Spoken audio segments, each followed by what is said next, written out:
Hi, this is Jørgen Rasmussen. Welcome to the Provocative Hypnosis vlog.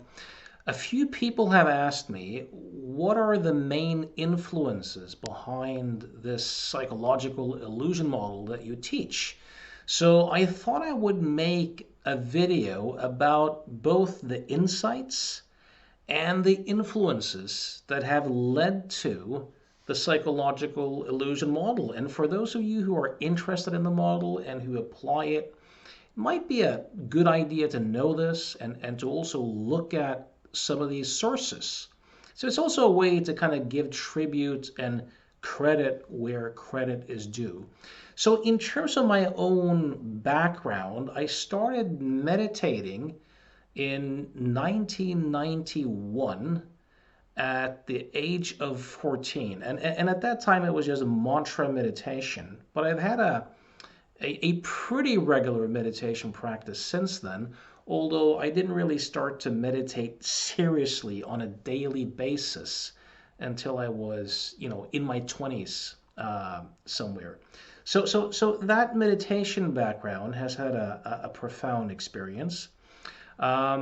I also started studying NLP and hypnosis back in 1997. I started seeing clients in 1998 and have done so since. So this is my 26th year of seeing clients professionally. So all the experiments and the client sessions that I've done since then have strongly, of course, influenced this.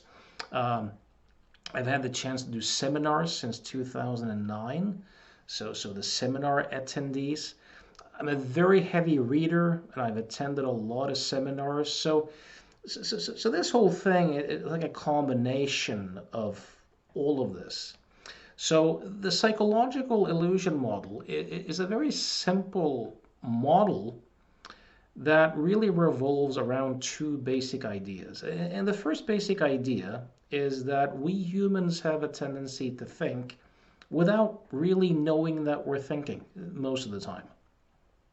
And when thoughts aren't seen as thoughts, they look like reality, they look like who we are, and they just look like the truth of things. And the first thing is that thoughts and feelings really only make us suffer psychologically when they're not seen as such. So that's kind of the first thing. And the second thing is that when thoughts aren't seen as thoughts, they very easily look like a self. And thoughts and feelings only really bother us much psychologically when there's this automatic process of identification where it looks like me or I, right?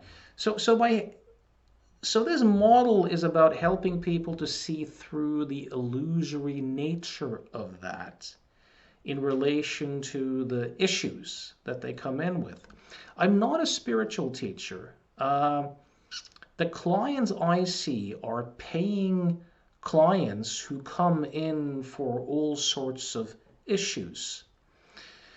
So it's not really a spiritual context.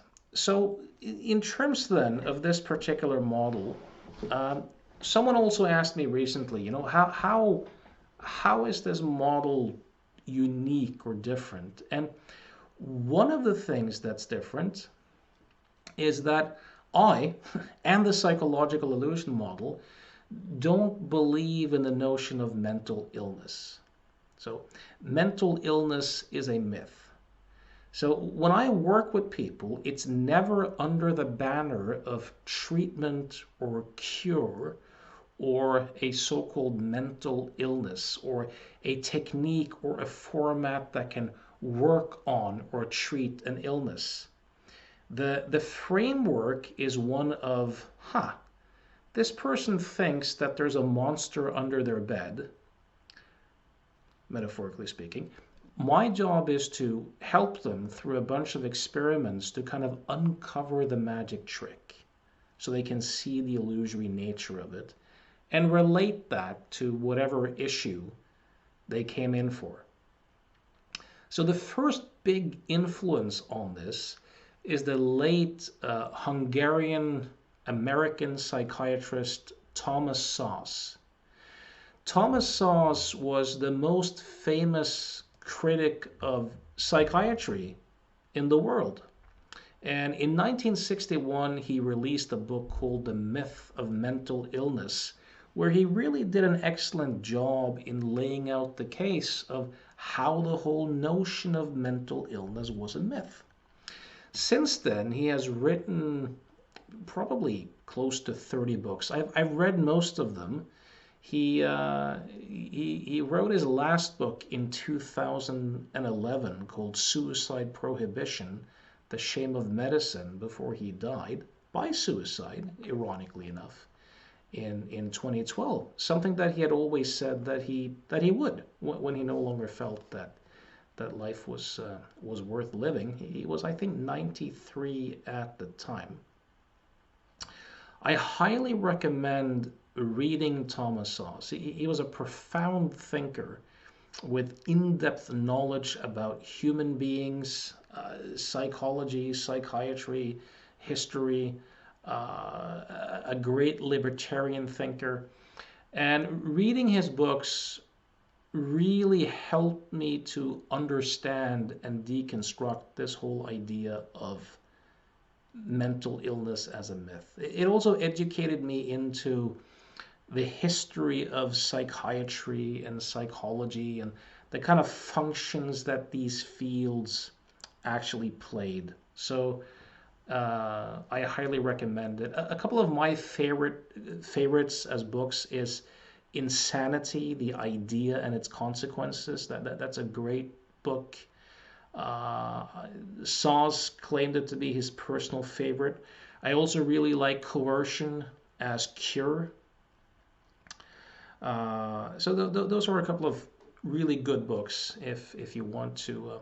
There's also one called Szasz Under Fire by Jeffrey Shaler, which is Szasz kind of answering his critics.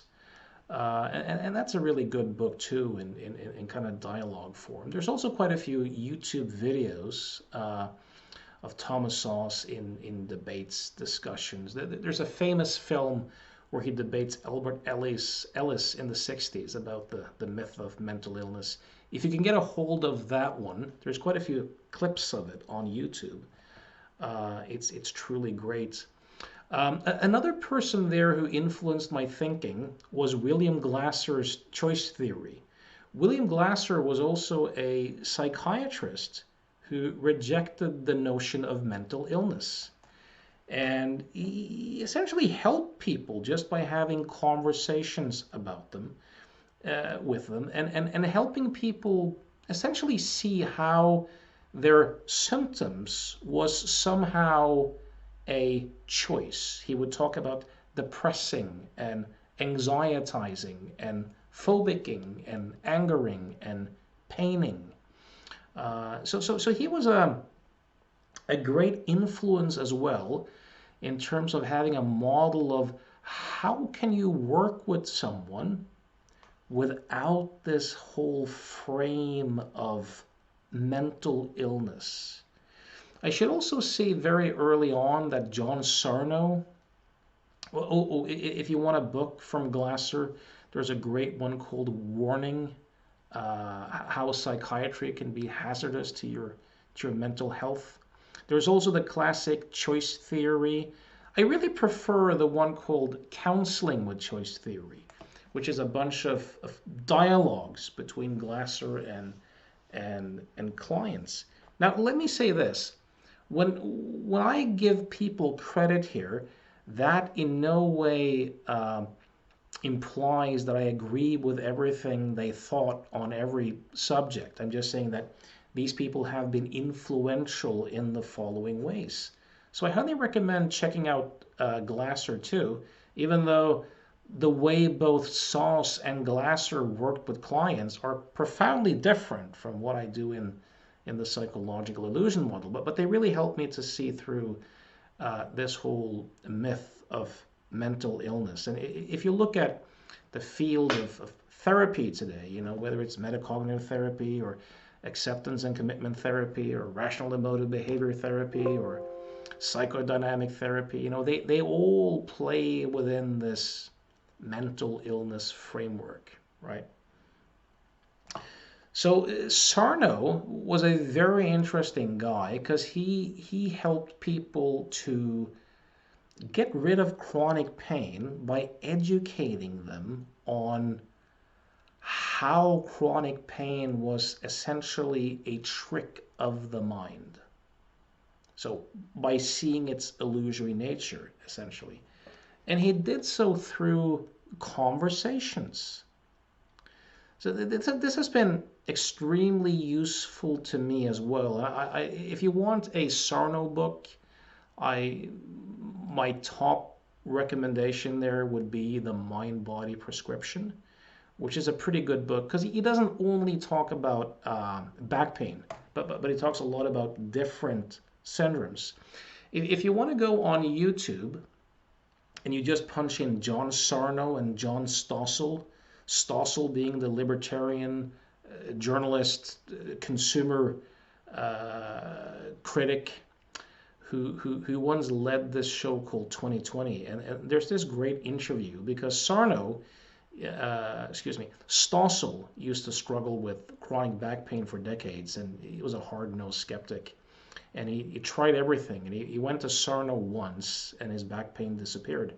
He was so impressed that he made a 2020 show out of it, and his assistants had permission from Sarno to randomly call clients, and some people are being interviewed. It's a really interesting episode. Now, as I said, I have a heavy background in hypnosis and NLP.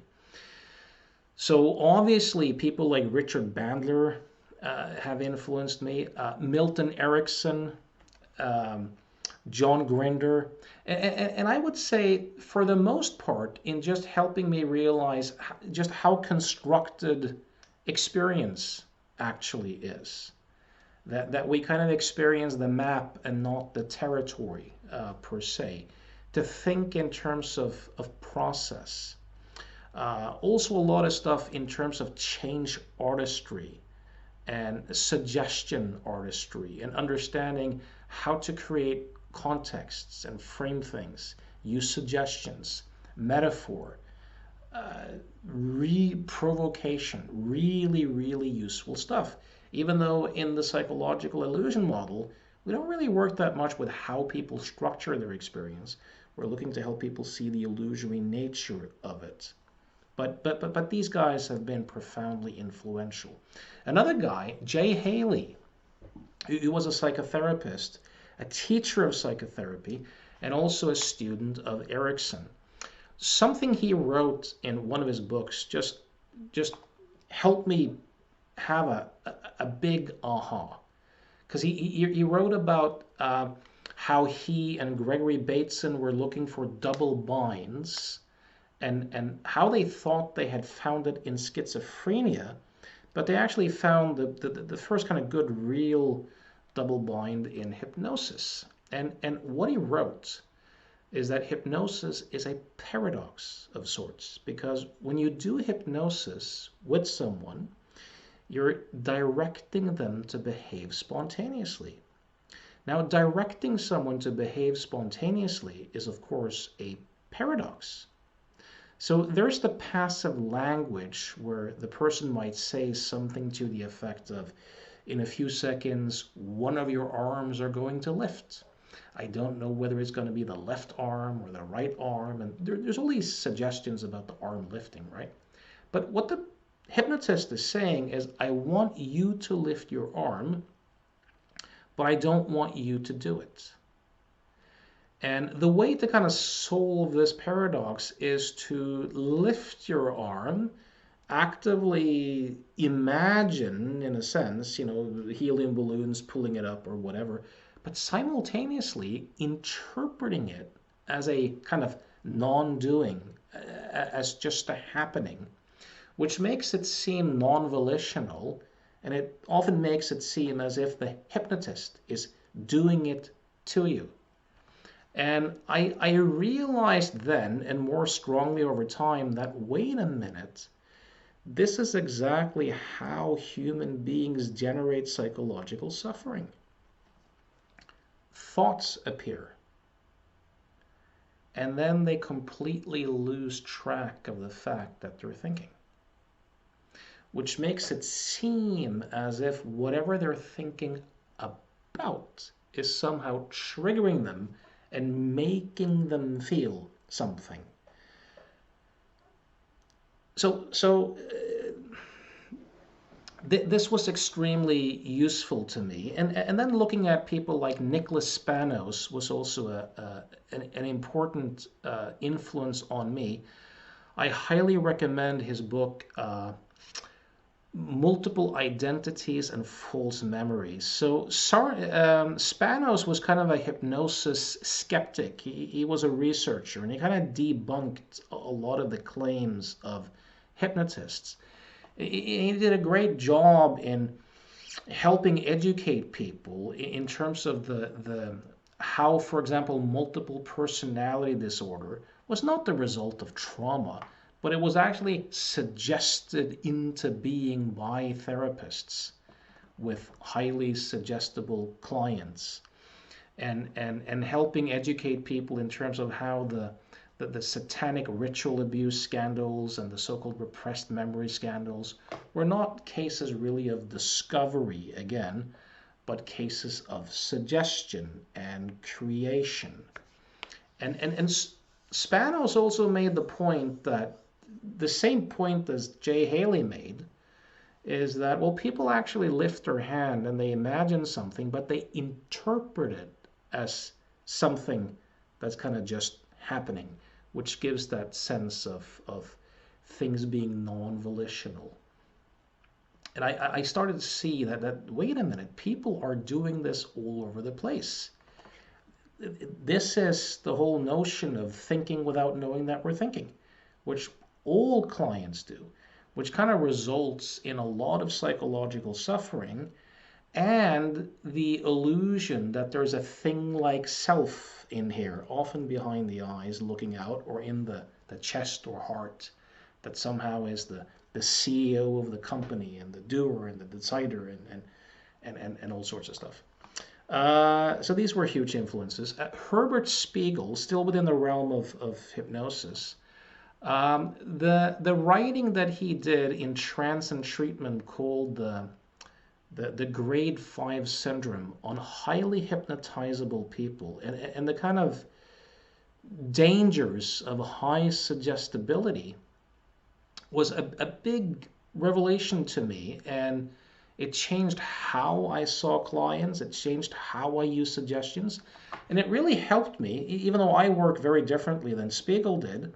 When I do these various thought experiments with people, like the serial killer experiment and stuff like that, I'm very aware that someone who's very suggestible, who has a lot of hypnotic capacity, can go through these experiments in very dramatic ways and not have any insights, because they're just kind of following a suggestion. So it may be very aware of the need to kind of coach people and check in with them and help them make the kind of proper interpretations. So Spiegel's work was extremely instrumental in doing that. Now, somewhat paradoxically, leaving the world of hypnosis, even though I meditated from a young age, it took me quite a bit of while to really see its usefulness in seeing clients. And Shinsen Young, Ross Jeffries introduced me to Shinsen Young, or his teachings. I've never met Shinsen Young. I think in 2006, I think it was. And by the way, Ross Jeffries, the speed seduction teacher, he deserves some credit as well in terms of really helping me understand the importance of framing. So that was an influence as well. Shinsen Young is I don't think there's anything kind of unique in his teachings per se, but the way he presents meditation and the way he teaches it just really used to hit home for me. So there was this CD set called The Science of Enlightenment that just rocked my world. Um, the various meditations and analogies and tools that he introduced me to really also helped me further see through the illusory nature of the self. Byron Katie, uh, the work was also a great tool for helping me to become better at seeing thoughts as thoughts and doing the turnarounds, doing the shadow work, that sort of stuff. Um, let's see who else. Yeah, and then I had a couple of kind of epiphanies within a short period of time. I think this was back in 2012, where I saw two people for fear of public speaking, and one of them said to me, you know, told me that this NLP guy had really helped him by helping him change an image of a glaring audience looking at him into like a positive image. But he was just scared that the negative image would come back. And I had this kind of epiphany where I just thought, but for fuck's sake, it's an image. I kind of tried the image on and saw no threat in it. And this was at a time where I was still doing a lot of NLP-ish techniques to change representations and stuff like that. And it just started to look ridiculous. And then the next fear of public speaking guy came in and he told me, you know what, Jürgen? You know what I'd really like? I'd really like this thunderous voice in my head that could just scream, you're enough, you're good enough, when I do a speech on stage. And I started belly laughing because I just saw the absurdity of that. As a guy who's comfortable speaking, if this thunderous voice suddenly appeared saying that, it would be more of a distraction. And it seemed kind of embarrassing because at the time, I was kind of doing that old Bander thing of imagine yourself as a puma and looking down on the audience and 200 black singers going your ass is mine essentially. And I was like, holy crap, this is not kind of what we're doing here. And then I read a book called Clarity by Jamie Smart. And I didn't really enjoy the book that much, but there was one analogy that just woke me up to the nature of thought. And it was the story of the Lumiere brothers in 1895, of how during the first ever movie of a train moving into a train station, how quite a few people had leaped from their seats. And how, if you wanted to help these people, you could just as easily help people understand the nature of film itself.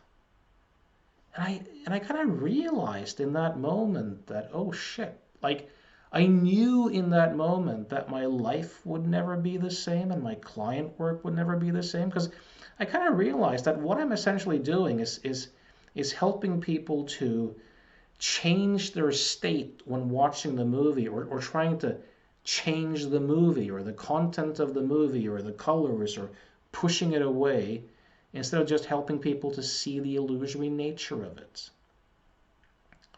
I actually read this book. I was sitting reading this book at kind of like a family gathering, and my life, or my inner, I really awoke to the illusory nature of thought. And it was more like a relief, like a facepalm relief moment of, oh my God, like this is true. Uh, but nobody saw anything. Like I seemed to be the exact same guy to everyone around me, which was really interesting because things just looked so different. And then for a period of time, it seemed as if just opening up any three principles book would increase my level of insight, right? Listening to Sydney Banks. I went to some seminars. I saw George and Linda Pransky. I saw Elsie Spittle. I saw Dicken Bettinger. I saw Jack Pransky. I saw Bill Pettit. You know, so and I really enjoyed that. Even though I don't quite agree with all the implications some of them kind of make out of it, that was a huge influence as well. This idea that you essentially live in a world of thoughts and that you don't really have to do anything about your thinking.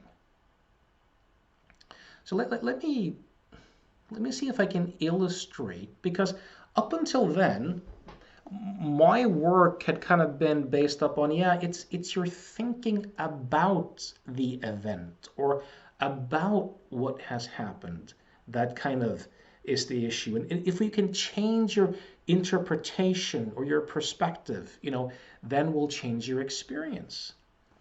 But what happened when I read that clarity book is that I just evoked to the reality that, oh shit, I literally live in a world of thought.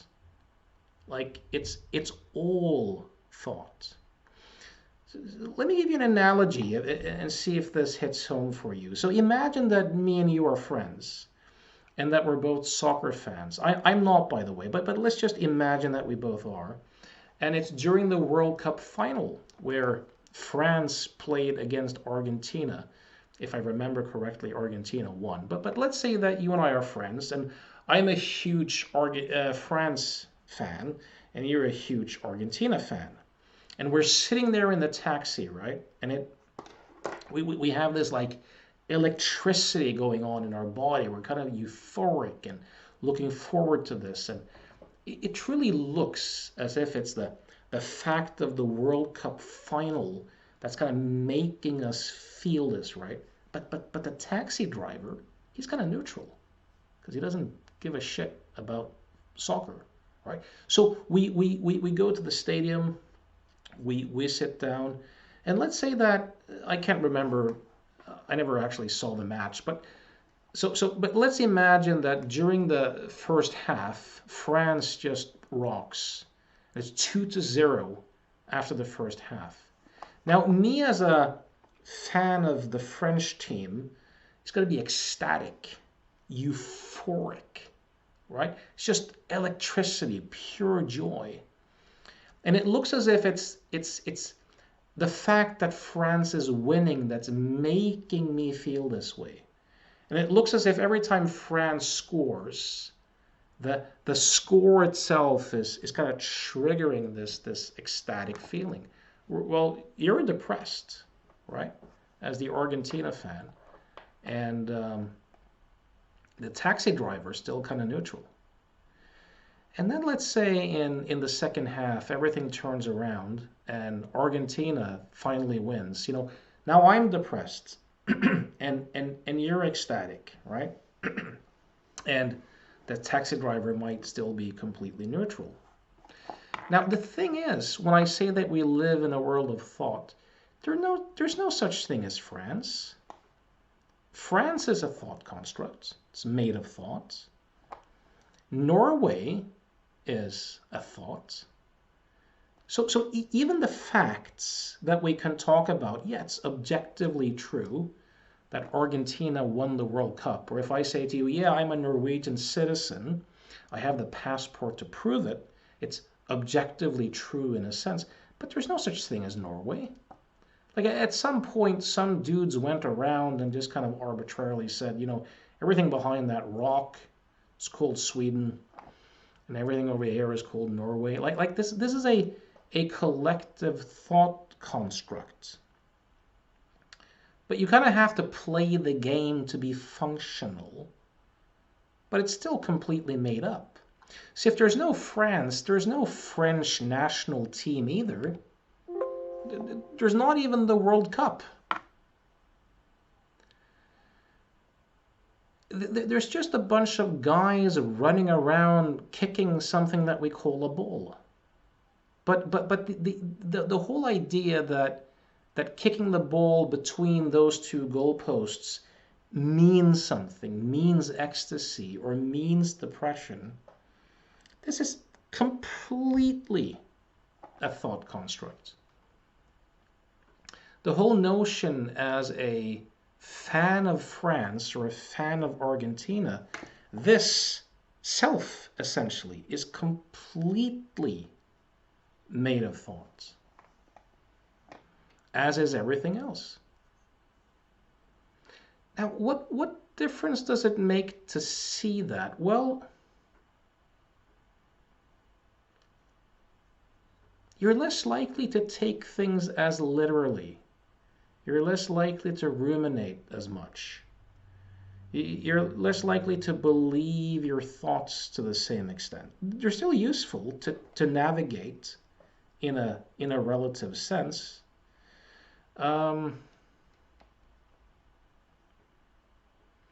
You can let loose and enjoy things and be part of it without being duped by it in quite the same way.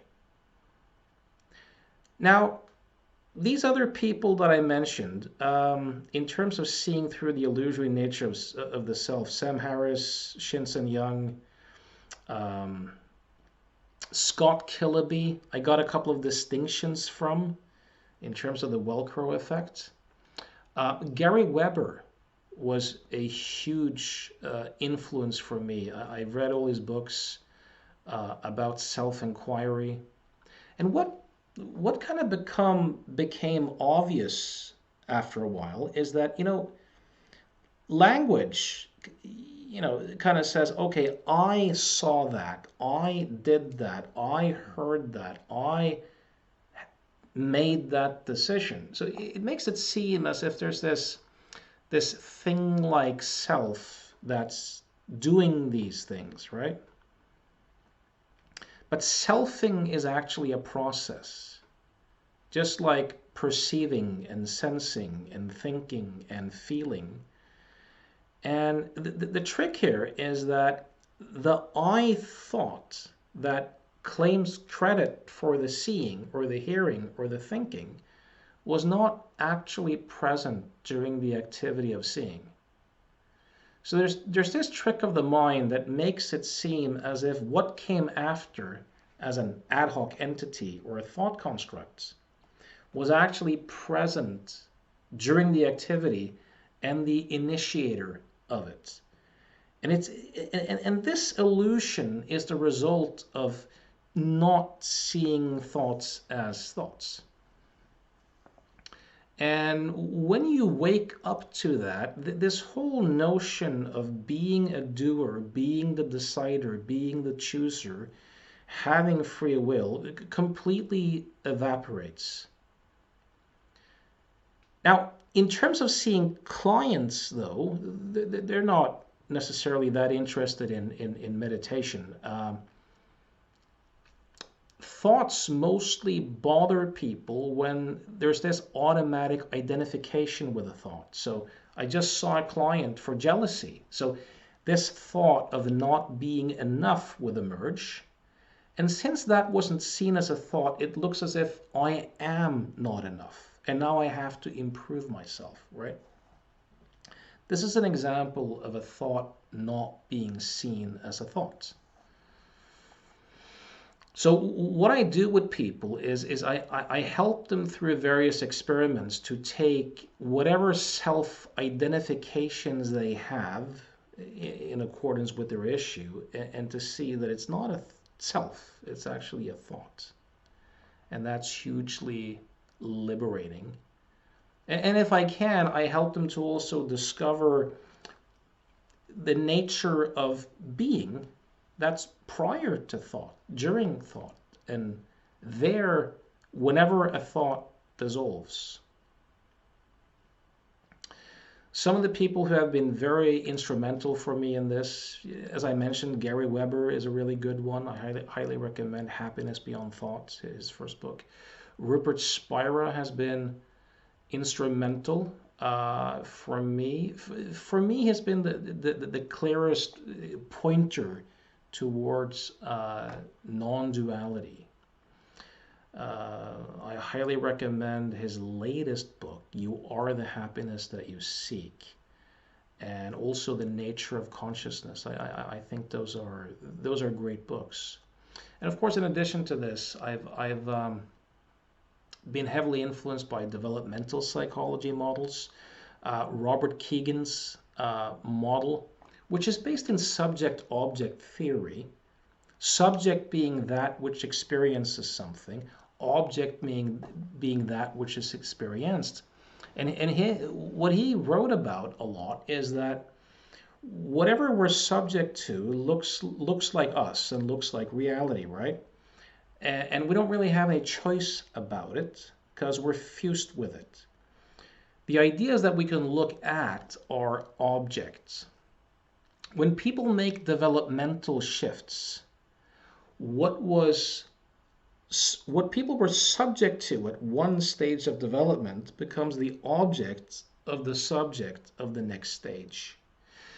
So Kegan's model of adult development, as well as Jane Lovinger and Suzanne Cook-Reuter's model of ego development, a little bit too, really helped me to see the developmental nature of selfing, and how selfing as an activity of claiming and boundaries and identification seems to naturally evolve, throughout the lifespan. So having these models helped me a lot in terms of trying to not have the sessions I do with clients be anti-developmental, knowing how to kind of help clients develop if they're existential demands kind of require it, and also helping people to be more functional within the developmental stage that they seem to be operating at. I started with spiral dynamics when it comes to the developmental journey, and even though that's been the least useful one in terms of working with individuals, I would still say that Chris Coven was very influential for me in terms of helping me to think developmentally and understand human beings and systems through that lens. So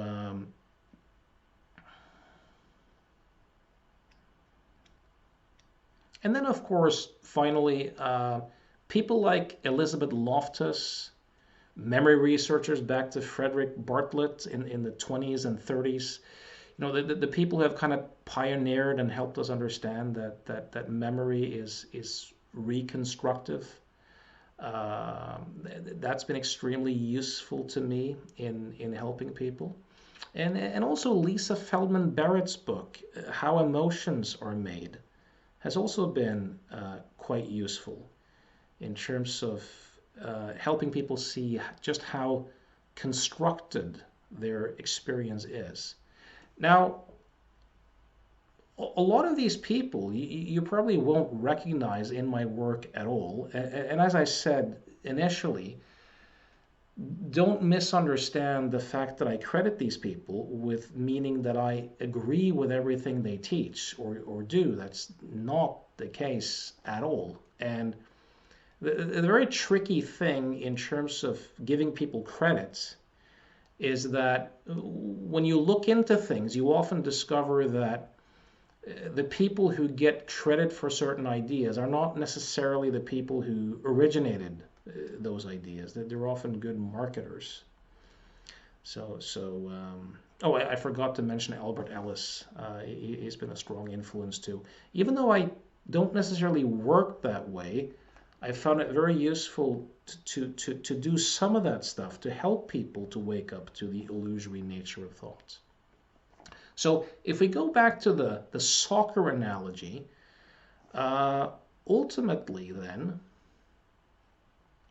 what you are is that which the French team and the Argentinian team and all the perceptions and sensations emerge out of the consciousness, the being that's there prior to thoughts. It's fundamentally what you are. You kind of simultaneously are the character that's viewing this, but you also are the players, because there really is no separate you that's separate from the flow experience. And in that sense, you kind of are none of it and you are all of it simultaneously, which is kind of a paradox. Um, in terms of my own life, as these insights have deepened over the years, I still fall for these tricks quite often. It looks as if my wife is driving me batshit crazy from time to time. I get irritable around my kids, and during those moments, it really looks as if they are kind of doing it to me. I've also noticed that on the relative level, as a person, when dramatic things have happened in my life, the selfing process has strongly increased, and looked real and been functional to some extent. But there's also simultaneously this knowing that it's really just made up, and the whole thing is really just a thought construct. So anyways, that's my story, and even that, of course, is just a story. But I hope that was of some interest. I hope you choose to check out some of the people I mentioned. If you haven't, they're all people who have a lot to offer. Most of them are dead, but they have a lot to offer through their writings, if you look into it.